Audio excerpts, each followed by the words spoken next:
So I'm going to be showing you guys a cool trick for how you can make phone calls on the Motorola Razr Plus cover screen.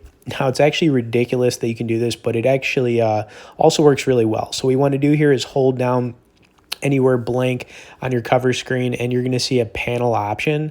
Now, typically the contacts should be in here already, but if they're not, you can search in the panels at the bottom so you can kind of like rearrange this.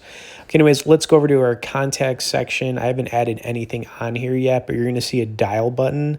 And literally what's crazy is, you could start, putting in a number that you want to call or save.